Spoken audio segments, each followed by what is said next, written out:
Welcome back, everybody. We're continuing our conversation as it relates to how do we ensure that we are developing evidence-based evaluation tools. And we are excited to share a checklist with you all. Okay, so it is a rubric checklist that is going to help you make sure you've dotted all the I's and crossed all the T's as it relates to making sure that you have developed an evidence-based rubric that is going to best help you validate that learning has happened with our students when it comes to writing assignments and other assignments other than our exams. Okay, because we know evidence-based practice says we should have an exam blueprint where we've already mapped and aligned the different levels of the cognitive learning domain. So we've mapped the difficulty based on Bloom's taxonomy. You're going to use pages 188 through 190 in Billings and Halstead to help guide you as it relates to those levels on the taxonomy, those verbs, and exactly which area or which level of knowledge we should be evaluating when we are writing those exams. Okay, so we want to level when we are also writing our exams to ensure that we are not only integrating those lower level, but we want mid-level and upper level difficulty and scaffolding of our assessment related to our knowledge that we are validating with our students. All right, so that's a little bit of background. So make sure that you print out the rubric checklist that's listed right here in the description. Now, as always, we want you to first of all go ahead and print out the study worksheet. So print out the rubric after we're done with our conversation today. And I want you to print out that study worksheet, writing down today's date, whatever date you're watching the snapshot. And then I want you to write down your objectives. So what is it that you want to walk away having a better understanding about at the end of our time together today? And then I want you to pull out Billings and Halstead. We're going to go ahead and go there first together and take a look at it's 2 chapters you're going to be focusing on. So chapter 6 and chapter 10. Chapter 6 is a really good one to give you an overview about curriculum development and how that work should align with our rubrics. And then chapter 10, I want you to focus on box 10.2, and it starts on page 184. All right, so it gives you a really good summary related to Roy adaptation model and theory and evidence-based practices that we should follow when we're thinking about our lesson plans. All right, so box 10.2, and it should be on page 184. It gives you an example of a lesson plan for an undergraduate psychosocial adaptation course. But what I want you to pay attention to is scroll down. I'm looking at a digital version, but if you have a paper version in front of you, it talks about learning experiences in class. All right, so I want to read it to you. It says, we will share our narratives in small groups, with each group briefly reporting to the class what they learned about psychosocial adaptation in the context of the Roy adaptation model and its middle range theories. The evaluation strategies that are going to be used is a narrative analysis and synthesis rubric, discussion posts to delineate differences between Roy adaptation and middle range theories. And exam number 1, they spell out that you should be prepared to identify Roy's model's elements within clinical situations, as well as how Roy's work has developed and contributed to other middle range theories. So I just really like how this specific example in box 10.2 lays out some elements related to the rubric from a comprehensive standpoint. How do we evaluate learning for our students, with our students as they move forward on their learning journey? Kolbe experiential learning theory talks about 4 phases of the learning journey. Our ability to give formative feedback as they're moving through all 4 phases until we can actually validate that learning has happened and that comprehension is deep, right? We don't want just that surface learning. We want students go deep in their comprehension of the concepts. This is going to lead students to develop those clinical judgment skills, which we know are essential. Okay, so just to recap, Chapter 6 and Chapter 10 in Billings and Halstead specifically, we want you to focus on box 10.2 because it's an excellent example of the value and really some of the various elements of a lesson plan that should be aligned with content, formative assessment, formative collaboration between students, so that peer learning we know is of high value as well. And then how do we integrate the exam into our assessment strategies as well? All right, and then you want to take a look at some of the definitions as it relates to rubrics. That same page 184, it talks about the importance of creating a rubric, some criteria, And then you're going to use the checklist that's listed right here in the description to make sure that you're covering all of the elements that you need to address when you're thinking about the evidence-based rubrics that you're using. All right, so 3 key points we're going to be talking about in this snapshot that I want you to go ahead and write down. All right, so here's statement number 1. Assessment is communication, not just calculation. I thought that was really good. Okay, I'm going to say that again. Assessment is communication, not just calculation. All right, second point, every assessment is an equity tool. All right, so hold on to that thought. Every assessment is an equity tool. And 3, we are going to shift our mindset about evaluation tools to focus on them being about helping students grow in their knowledge. All right, so the 3 key points that I want you to walk away with and consider. Number 1, assessment is communication, not just calculation. Number 2, every assessment is an equity tool. And then number 3, we want to shift to growth-making mindset about our assessments and evaluations. All right, so now we're going to go ahead and flip over to our presentation, and we will start with our thought-provoking question. So if you haven't already looked at the thought-provoking question, we're going to talk about it. This snapshot is titled Transformative Assessment Strategies. We're going beyond the gradebook, focusing on assessment as a tool. Okay, so here's our thought-provoking question. During a community health course, Professor Taylor assigns a health promotion project. Before students begin, she distributes a detailed rubric outlining expectations for critical thinking, APA citation, cultural relevance, and application of theory. Midway through the course, she offers voluntary peer review sessions using the same rubric. Which of the following best illustrates a formative use of the rubric in this scenario? All right, so our first option is A. Professor Taylor focused on utilizing the rubric to grade final projects at the end of the semester. B. Students use the rubric before and during the assignment to guide their preparation and revise their work.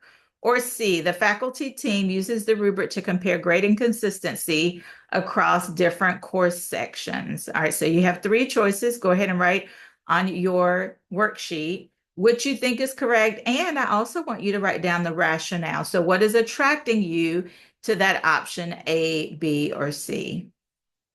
All right, and feel free to pause the video. Even if you're watching us live, you can go ahead and pause it and then come back when you're ready to move forward. And now I want you to do a little bit of a self-assessment based on that thought-provoking question. What do you think your number is right now as it relates to competency 3, how you assess, how you integrate the evidence-based practices of using a rubric, because there are different types of rubrics, right? And we assess different types of learning based on the rubric. So how do you feel about your competency, your knowledge related to competency 3? 1, you feel lost, or 5, you feel ready to teach. All right, and we like sharing this testimonial just to keep everybody encouraged that you can do it too.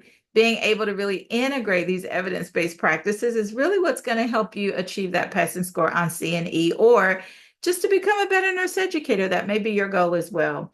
Our goal is to help students really engage in the learning process. Our goal is to also give them formative feedback as they are going through the journey. That is what creates this transformative assessment practice that we are talking about. Assessment is not just a grading tool. It can drive our students' engagement and their learning. It can keep them engaged in the learning process. Maybe they don't quite get it with the first quiz, so we give them that feedback.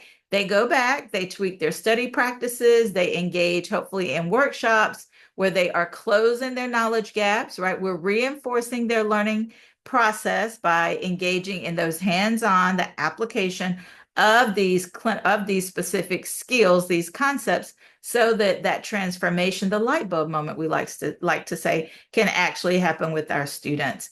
It's important for us to understand the different types of assessments we are using and that we are mapping them back to our learning objectives. And ultimately, that's going to increase the likelihood that we are aligning with our program outcomes.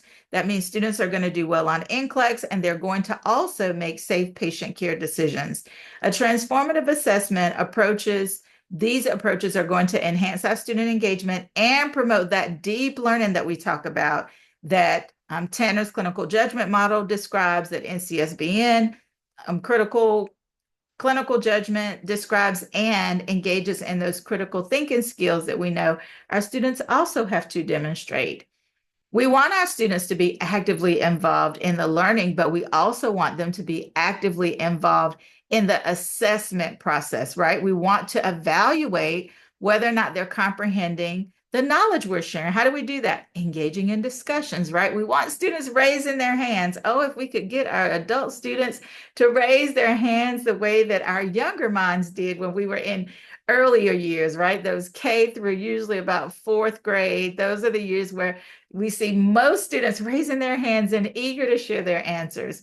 When we talk about effective assessment techniques, we really are going to focus on three. So we want you to think about the formative, where we're giving students this ongoing feedback. Authentic.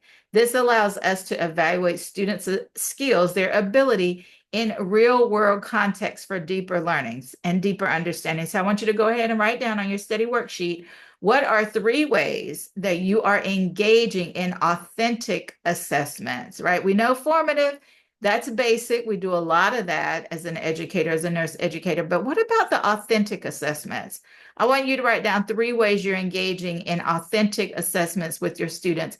And we should engage in those assessments, whether we're didactic or clinical or in the lab, right? There's opportunity, just like Patricia Benner talks about. We can't separate the two. We have to bring those clinical experiences, those opportunities to apply the concepts in the classroom.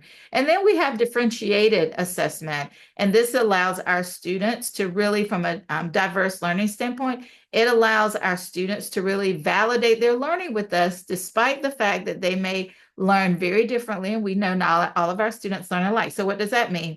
I'm going to integrate all four types from the VARC framework of assessments into the classroom. So I'm going to look, as you think about the resources you have, Chapter 1 and Dr. Caputi, but also there's information in Chapter 14 and Chapter 16 of Billings and Halstead as it relates to how we're going to evaluate and really validate that learning has happened across all different learning styles and learning preferences. Okay, so that's what we mean by equity and the differentiated assessments. All right, so let's wrap up our time together by looking at this thought-provoking question. If you chose B, you are correct. And just to recap, okay, so these were the three options. All right, so you can see them on your screen, but let me talk about why B is correct. That's the most important part. Get excited if you chose the correct answer. Get even more excited if you are fully embracing the rationale and going deeper into your comprehension of these concepts. So B actually reflects formative assessments where students use the rubric as a tool for learning, feedback, and self-improvement. That self-assessment, having the knowledge, our knowledge of what it is that we individually have knowledge gaps in, that's going to create us to be engaged in what Malcolm Knowles talks about, is that self-directed learning, right? We know what we know, and we also know what it is that we don't know. That's going to allow our students to really raise their hands, to seek us out, to hopefully clarify muddy points that they may have so that we can help them go through all four phases on the learning journey. And when you look at Chapter 10, this is where you're going to go deeper in understanding the definition of the different types of rubrics and being confident when you look back at competency 3, aligning it with the specific behaviors that you are integrating into your everyday practices as it relates to how we are assessing our students. So take some time to pause, to really reflect on the content we've covered during our time together today. And most importantly, we want you to act, to execute, integrate these specific assessment strategies as it relates to the rubric that you are going to start following in your everyday work and sharing it with your colleagues. I share these snapshots with my students. I teach at the graduate level, and I encourage you all to do the same. Talk to your students about the value of evidence-based content, evidence-based videos. We know that we have textbooks that have videos, especially if it's an auditory learner or a visual learner. These snapshots, because we don't want to give them, we want to engage in the adult learning principles. We don't want to give students a 1-hour voiceover PowerPoint presentation, right? We want to engage in what is called micro learning. This is going to help our students connect with the content and not feel so overwhelmed. We hope this snapshot has been helpful. Make sure you download the rubric checklist because we want to help you be a stronger nurse educator. And we also look forward to seeing you in our future snapshots. Head over to drsellers.educate.com if you're on the journey to achieve your C&E. We would love to have you join us in the C&E in 60 Days program. And we hope you have a great one, everybody. Take care. Bye-bye.